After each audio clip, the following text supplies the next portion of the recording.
ഇന്ന് ഞാൻ അത്യാവശ്യം വലിപ്പമുള്ള ചൂണ്ടയിലും ചെറിയ നമ്മുടെ ഈ കരിമീൻ ചൂണ്ടയിൽ എങ്ങനെയാണ് ലൈൻ സെറ്റ് ചെയ്യുന്നതെന്ന് കാണിച്ചു തരാം. ഇതാ വളരെ പെട്ടെന്നുമാണ്, സിമ്പിളുമാണ്. ഇതുപോലെ ചെറിയൊരു ഹോളിലുണ്ടല്ലേ, അതിനകത്തൂടെ ആ നൂലങ്ങോട്ട് കയറ്റിയെടുക്കുക. എന്നിട്ട് നേരെ 3-4 ചുറ്റി ആ നൂലിനോട് ചേർത്തങ്ങോട്ട് ചുറ്റുക. ചെറിയൊരു ഗ്യാപ്പ് ഇട്ടിട്ട് വേണം ആദ്യം ഒരു ചുറ്റി ചുറ്റാൻ. കണ്ട, ചെറിയൊരു ഗ്യാപ്പ് ഇട്ടിട്ട് ഒരു 3-4 ചുറ്റങ്ങോട്ട് ചുറ്റുക.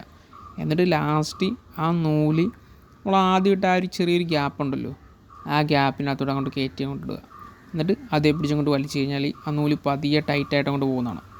എന്നിട്ട് നേരെ ചൂണ്ടയിലും ആ നൂലിലും പിടിച്ചിട്ട് ആ ഇച്ചിരി ഇങ്ങോട്ട് ബലത്തിലങ്ങോട്ട് വലിച്ച് ടൈറ്റ് ചെയ്യുക. എവിടെയെങ്കിലും ഉടക്കി പിടിച്ച് വലിച്ചു കഴിഞ്ഞാൽ അത്രയും കൂടെ സേഫാണ്. നമ്മളത് നേരെ അങ്ങോട്ട് ടൈറ്റ് ചെയ്യുക. ഈ നൂലെന്ന് പറയുമ്പോഴത്തേക്കും അങ്ങനെ അഴിഞ്ഞു പോകത്തില്ല, വളരെ പെട്ടെന്ന് വേണം നമുക്കിത് ലൈൻ സെറ്റ് ചെയ്യാനായിട്ട്. പിന്നെ ബാക്കിയുള്ള ലൈൻ നമുക്ക് അങ്ങോട്ട് കട്ട് ചെയ്ത് കളഞ്ഞേക്കുക.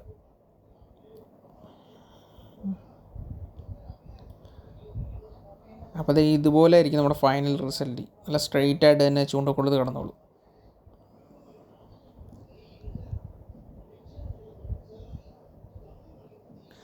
പിന്നെ ഇത് മറ്റേ തീരെ ചെറിയ കരിമീൻ ഹുക്കാണ്.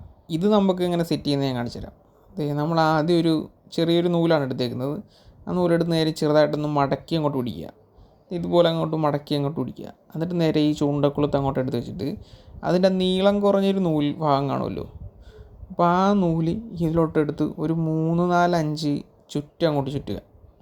ഇത് നമുക്ക് സുഖമായിട്ട് അങ്ങനെ ചുറ്റാൻ പറ്റും. ഇങ്ങനെ നേരെ അങ്ങോട്ട് സൈഡിലോട്ട് ചേർത്ത് പിടിച്ചിട്ട് ആ നൂലെടുത്തിട്ട് ഒരു 5-6 ചുറ്റി ഇതുപോലെ അങ്ങോട്ട് ചുറ്റുക.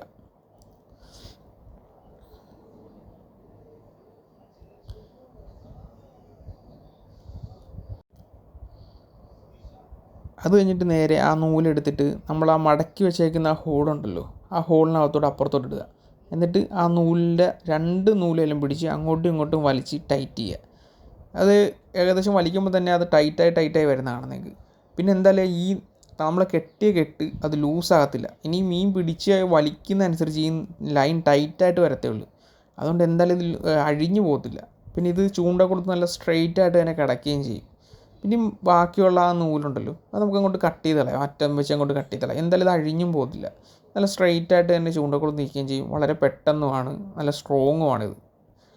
അതുകൊണ്ട് ഇതുപോലുള്ള 2 രീതിയിലാണ് ഞാൻ സാധാരണ ലൈൻ കെട്ടാറ്. നമുക്ക് ചെറിയ കരിമീൻ ഹുക്കൊക്കെ ഞാൻ ഇതുപോലെ കെട്ടും. ഇച്ചിരി വലിയ കാർബൺ ഹുക്കുണ്ടല്ലോ, ഹോൾ വരുന്ന ടൈപ്പ്, അത് മറ്റേ രീതിയിലും കെട്ടും. ഇത് സിമ്പിൾ പരിപാടിയായി ഈ 2 രീതിയിലും കെട്ടുന്നത്.